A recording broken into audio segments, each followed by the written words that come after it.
اس حوالے سے law enforcement agencies اور district administration and divisional administration کو سینسٹائز کیا گیا ہے کہ اس ماہ مبارک کے اندر ہماری پریپیئرنیس اور ہماری الرٹنیس جو ہے ایٹ دا آپٹیمم لیول ہونی چاہیے.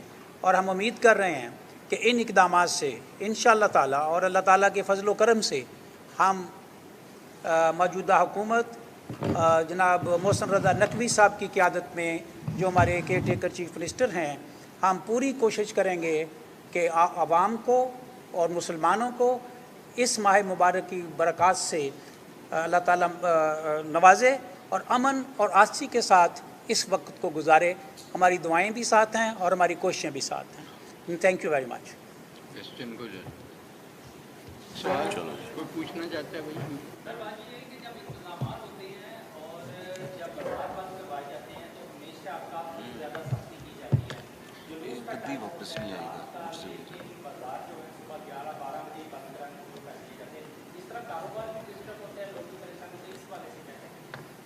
یہ موضوع جو ہے آج زیر بحث آیا تھا اور آپ کے سٹی پولیس آفیسر یہاں پہ موجود ہیں، اور انہوں نے اس دفعہ ایسا کیا ہے کہ پروسیشنز کے ساتھ ساتھ جو مقامی انجمن تاجران ہیں، تاجران کے نمائندے ہیں، ان سے بھی میٹنگ کی ہے اور یہ کوشش کر رہے ہیں کہ اس معاملے کو اس طریقے سے نپٹایا جائے کہ کاروبار بھی اپنی جگہ پر اپنے میکسیمم اوقات کے دوران جاری رہے اور پروسیشنز کی سیکیورٹی کو بھی یقینی بنایا جا سکے. He is on board with the traders and the processionists as well. Fresh points ہیں ان میں ایک تو ہم نے ان سے شورٹی بانڈ لے لیے، پلس ان کو ہم نے پابند کورٹ کے کیے 10750 کا تحت، وہاں پر انہوں نے شورٹی بانڈ سبمٹ کر دی ہیں. اور جہاں تک جو کامبنگ آپریشن اور سرچ آپریشن کی بات ہے وہ ڈیلی کی بیسس پہ چل رہے ہیں، اور خاص طور پہ ہم کرایہ داران اور جو آؤٹ سائڈ سے ٹریولر آئے ہوئے ہیں ان کو ہم چیک کر رہے ہیں، اور یہ کنٹینیوس پروسیس رہے گا، 10 محرم تک یہ چلتا ہے. Thank you. دیکھیں، سب سے پہلے تو میں خود ایک ڈاکٹر ہوں اور پریکٹسنگ ڈاکٹر ہوں، 5 ملکوں میں کام کیا ہے شمول الحمدللہ پاکستان میں. میں سمجھتا ہوں کوئی بھی جب ہم ڈاکٹر بنتے ہیں یا نرس بنتے ہیں یا پیرامیڈیکل بنتے ہیں تو ہمیں یہ باقی چیزیں بات کی ہیں. سب سے پہلے ہمارا اوتھ کہتا ہے کہ ہم مریض کے ساتھ کھڑے ہوں گے، چاہے وہ جنگی صورتحال ہو، چاہے ہم خود بھوکے ہوں، چاہے پیاسے ہوں، چاہے ہم تنہا دار ہوں یا نہیں ہوں، یا ہمیں کوئی مراد ملتی ہوں یا نہیں ہوں. ہمارے لیے یہ ایکسیپٹ کر لیتے ہیں ہم جب ہم یہ ارادہ کرتے ہیں کہ ہم نے ڈاکٹر بننا ہے کہ ہو سکتا ہے ہمیں بہت بڑی قربانی اپنی جان بھی دینی پڑے جب کسی کی جان بچانے کے لیے. تو اس لیے میں سمجھتا ہوں کہ مریض کو تو کبھی بھی اس ایکویژن میں نہیں آنا چاہیے، وہ مچ ابو دس ایکویژن ہے. ایک زندگی بچائی اس نے انسانیت بچا لی، اسی طرح ایک زندگی گئی تو انسانیت چلی گئی. تو میں نہیں سمجھتا کہ ہمیں کسی صورت بھی، چاہے ہماری تنخواہ بڑھ رہی ہے نہیں بڑھ رہی، اسٹائپنڈ بڑھ رہا ہے یا نہیں بڑھ رہا، اور میں بڑا کلیئر ہوں ایز اے ڈاکٹر کہ اس کو کبھی بھی ایکویژن میں نہیں آنا چاہیے مریض کو. اور ڈیفینیٹلی جائز مطالبات ہیں، اس کے بہت آلٹرنیٹیو چیزیں ہیں کہ مریض کو انوالو کیے بغیر احتجاج کیا جا سکتا ہے، کالی پٹیاں باندھی جا سکتی ہیں. یو کے میں بھی ہڑتال چل رہی ہے چھوٹے ڈاکٹر کی، لیکن اس میں مریض کہیں نہیں آتا. تو اس لیے ان کے بالکل جو جائز مطالبات تھے وہ وزیر اعلیٰ صاحب سے ان کی میٹنگ ہوئی لیڈی جیسن ویلنگٹن ہاسپٹل میں میری موجودگی میں، اور بہت اچھی میٹنگ ہوئی، اور ہم نے جو ان کے جائز مطالبات تھے وہ مانے گئے ہیں. اور وہ کیبنٹ کی پاس آنے والے ہیں.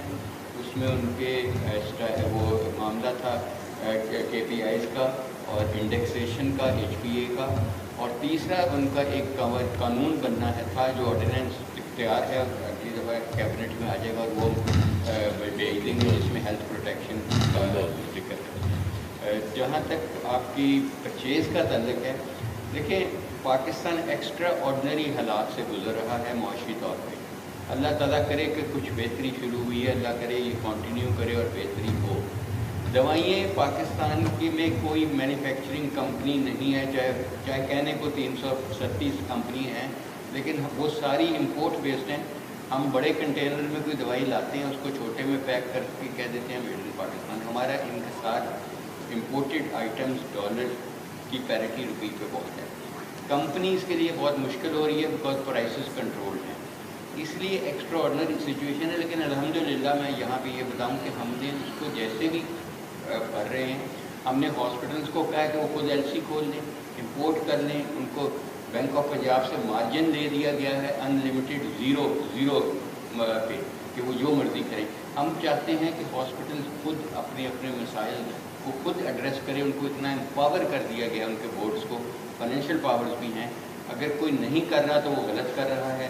ڈاکٹر کے بعد دوائی بہت ضروری ہے علاج کے لیے, اور انشاءاللہ اگر کوئی ایسا ہماری آئے گا ہمارے مشاہدے میں تو ہم ڈیفینیٹلی اس پہ ایکشن لیں گے. Thank you G. ریلیف ہے, کل آپ کو 9 روپیز پر لیٹر کا ریلیف جو گورنمنٹ نے دیا ہے, یہ trickle down effect motorcycle والے تک بھی جاتا ہے.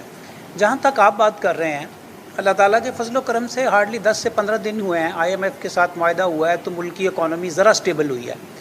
جوں آگے بڑھیں گے اور اللہ تعالیٰ نے اگر کرم کیا تو اکانومی کے معاملات ٹھیک ہوں گے, تو یہ کرائے کم کرانے یا اس طرح کا کام کروانا آٹومیٹیکلی ہو جاتا ہے جب انفلیشن کم ہو جاتی ہے. یہ ڈائریکٹلی ریلیٹڈ ہے انفلیشن کے ساتھ, کیونکہ انفلیشن اس وقت 28% پہ کھڑی ہے, جو انٹرسٹ ریٹ ہے وہ 22% پہ کھڑا ہے. تو اس لیے فوری طور پر ان چیزوں کے کم ہونے کے امکانات کم ہوتے ہیں.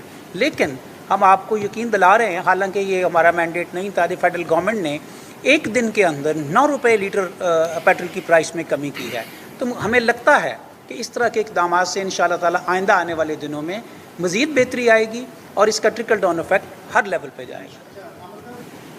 9 مئی کی بات کر رہے ہیں. ہاں, 9 مئی کو پولیس کی کوئی نیگلیجنس نہیں تھی, صرف یہ تھا کہ چیف منسٹر پنجاب محسن نقوی نے پولیس کو ہدایت کی ہوئی تھی کہ آپ نے گولی نہیں چلانی, اور آپ نے دیکھا کہ پورے پنجاب میں گولی نہیں چلی.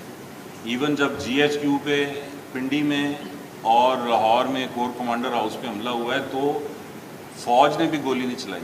یہ ایک طے شدہ پالیسی تھی کہ گولی نہیں چلانی چاہے جو مرضی ہو جائے. اس لیے پولیس کی پریزنس تھی, پولیس موجود تھی, پولیس والے زخمی ہوئے اس روز بھی. اگر گولی چل جاتی, 2-4 بندے مر جاتے تو آج آپ نے کہنا تھا کہ یہ آپ کی پولیس قاتل ہے اور آپ کی حکومت جو ہے وہ قاتلوں کی سرپرستی کر رہی ہے. اس لیے پولیس نیگلیجنس نہیں تھی اس روز, یہ پالیسی طے تھی. 8 جگہ واقعات ہوئے ہیں, فیصل آباد میں ISI آفس پہ, گجرانوالہ میں, یہ باقی میاں والی میں ہوا, لاہور میں. اسٹریٹ فائر نہیں ہوتا, پاؤں میں گولی مارتے ہیں. ہاں تو پاؤں میں گولی. ٹھیک ہے جی, چلیں.